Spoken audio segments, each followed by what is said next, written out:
Mesdames, Messieurs, bonjour. Très heureux de vous retrouver pour cette nouvelle émission Power Boost. Ça y est, c'est reparti pour une nouvelle saison. Dans cette émission, on va faire le point sur quelques nouveautés. Et puis aussi, on va prendre un peu de recul sur les risques pris par les agriculteurs. Top départ pour cette nouvelle émission Power Boost.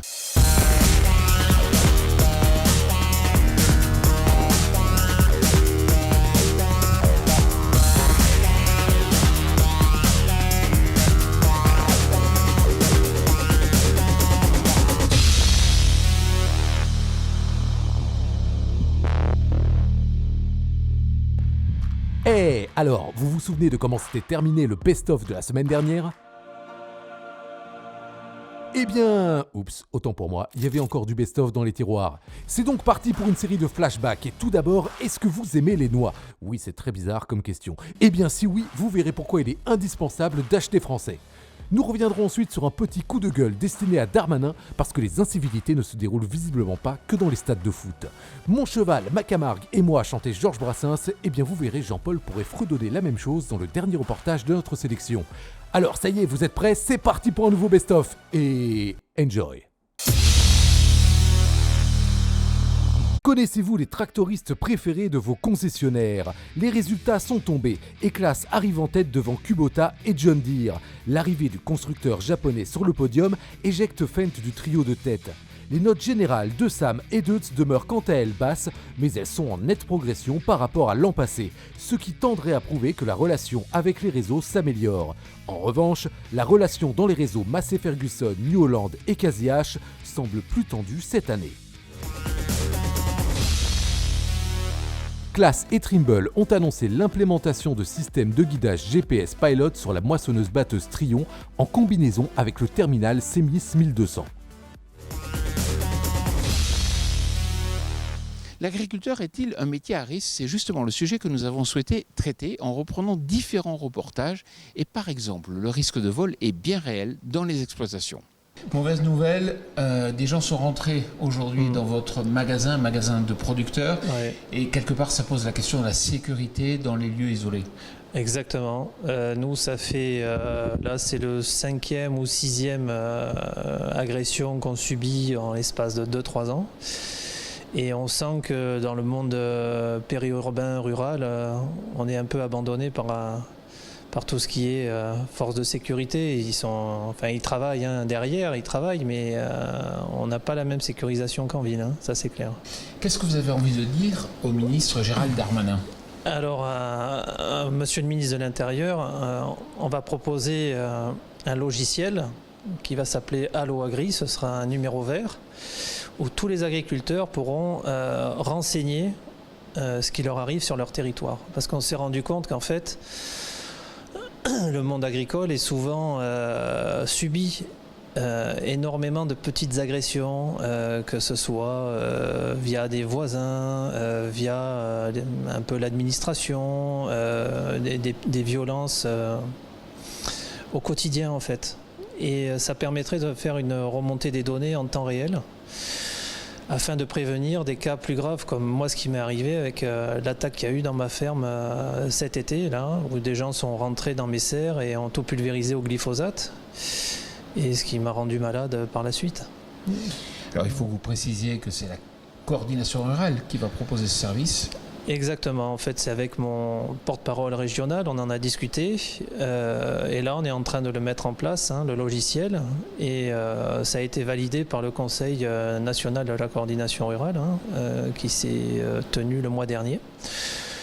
Donc là on met en place le numéro vert, on met en place le logiciel et on montrera les résultats aux institutions évidemment, si ça les intéresse. Tristan, merci beaucoup. Mais merci à vous. Je vous le dis en avant-première, avec de nombreux partenaires, l'association Les Agriculteurs ont du cœur va mener une super opération dans le cadre du salon Innovagri.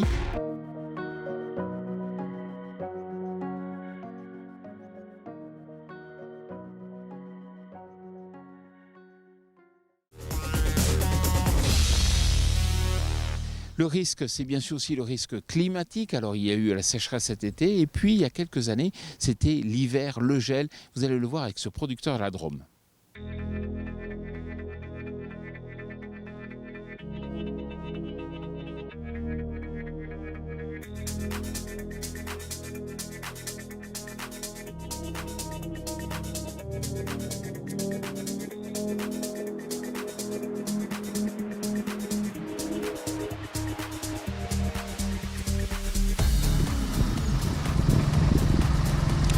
Bonjour Maxime. Bonjour, Alors comment ça se passe? ça se passe plutôt bien, on est en pleine récolte. Et pourtant Maxime, ça n'a pas été une bonne année l'an passé. Vous avez pris cher à la fois la grêle et puis la neige. Voilà, donc une grêle au 15 juin qui nous détruit pratiquement 100% de la récolte de noix. Et suivi d'une neige très collante sur des arbres qui avaient encore leurs feuilles au 15 novembre. C'était une catastrophe, des vergers détruits à 95%. D'autres variétés qui ont un peu mieux résisté. Là on est sur un jeune verger où on en a redressé peut-être une vingtaine sur l'hectare qu'on a sous les yeux. Ouais, une année très compliquée. Très compliqué. Alors on voit les impacts, mais quand même on a l'impression que la production est là. Il y a de la noix, on pourra mieux s'exprimer dans un mois quand tout sera sorti des séchoirs et tombé des arbres. Mais le problème, et là les consommateurs qui nous écoutent, il faut acheter de la noix française parce que les cours là aujourd'hui sont en train de baisser. C'est très compliqué, on était sur des bonnes années. Là, ça, à mon avis, revenu sur l'exploitation à 2 € le kilo, ce sera un grand maximum. Et où il y a 3-4 ans, on était plutôt autour de 2,80, donc même 3 €. Donc à l'hectare, ça va faire une grosse différence parce qu'on récolte jusqu'à, selon les variétés, de 3 à 5 tonnes hectare. Et ça va être encore plus compliqué parce que vous avez fait beaucoup de boulot, vous avez dû tutorer. On a eu énormément de main-d'œuvre dans l'hiver pour arriver à relever les arbres, les reformer, les restructurer. Et on a pas mal perdu de branches, donc une partie de la production aussi. Bon. Et puis il faut dire qu'aujourd'hui on perd des marchés à l'étranger notamment parce qu'il y a des importations australiennes notamment. Et c'est vrai qu'au final on a l'impression qu'on achète local, mais non, certains pays font venir par bateau des noix venant de loin. Voilà, et des noix souvent qui paraissent plus jolies que les nôtres. Elles vont être blanchies par exemple avec de la javel, ce qui est strictement interdit en France. Et voilà, une concurrence déloyale. Ouais, donc ça il faut s'y intéresser. Alors que vous, j'ai vu, vous avez un certain doigté, c'est-à-dire que quand vous secouez peu, ce qui n'est pas le cas dans tous les pays non plus. Oui, on évite d'abîmer nos arbres aussi. Ouais. C'est vrai que c'est pas les mêmes méthodes. Donc on va secouer. Bon là on est sur un jeune verger, normalement avec l'aide de la pluie on ne devrait pas repasser. C'est pour ça on secoue, on fait tout tomber. Après il y a certaines parcelles où on va passer entre 2 à 3 fois de secoueur. Voilà. Selon les années, selon les épisodes pluvieux. Voilà, il y a plein de facteurs qui font que les noix tombent ou ne tombent pas. D'accord. Et après, donc, on les trie et on les sèche. On les trie, voilà, on sort tout ce qui est véreux, tout ce qui peut pas être mis sur le marché. Et derrière, on les sèche entre 48 heures, voire même des fois 60 heures selon l'hygrométrie de l'air. Et donc, bien sûr, on envoie de l'air qui est chauffé pour baisser l'hygrométrie. Et donc après on y met en palox et c'est amené à la coopérative. Bon, donc il faut acheter des noix françaises, c'est la meilleure Exactement, des solutions. c'est ce qui pourrait peut-être nous sauver. Bon, en tout cas, félicitations et bonne continuation. Merci. À bientôt Maxime. Au revoir. Et puis quand on est éleveur, c'est aussi un risque de blessure et vous allez le voir avec ce reportage sur ce manadier en Camargue.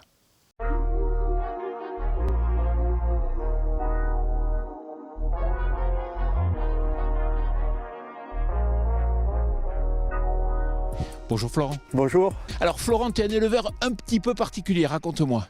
Oui, eh bien, nous élevons des taureaux de race Odibiou. C'est la race de taureaux qui vit en Camargue. Une race spécialement dédiée à notre patrimoine culturel camarguais. Est-ce que tu peux me donner quelques chiffres clés de ton élevage ?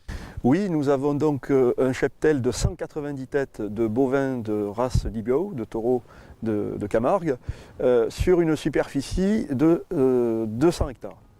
Des pâturages donc situés à la fois sur la plaine de l'Accro et au cœur des zones humides camarguaises. Le cheval, c'est l'élément essentiel de l'élevage. Le cheval, c'est notre partenaire privilégié de travail. Sans lui, nous ne pourrions accomplir aucune activité vitale pour l'élevage. Moi, ce qui m'a marqué là, en te voyant un peu travailler, c'est le fait que tu es totalement inséré dans ton environnement. Oui, nous avons un élevage qui est vraiment traditionnel. Le caractère de nos taureaux de race Camargue, de race Odibiou, fait qu'ils vivent toute l'année, par tous les temps en plein air, à l'écart de l'homme. C'est vraiment un taureau qui a gardé son caractère sauvage et c'est là-dessus en fait que nous faisons notre sélection. Un taureau qui a un comportement combatif, un caractère vraiment où, je le disais tout à l'heure, c'est avec uniquement l'aide du cheval que l'on arrive à le manipuler, le déplacer, le transhumer.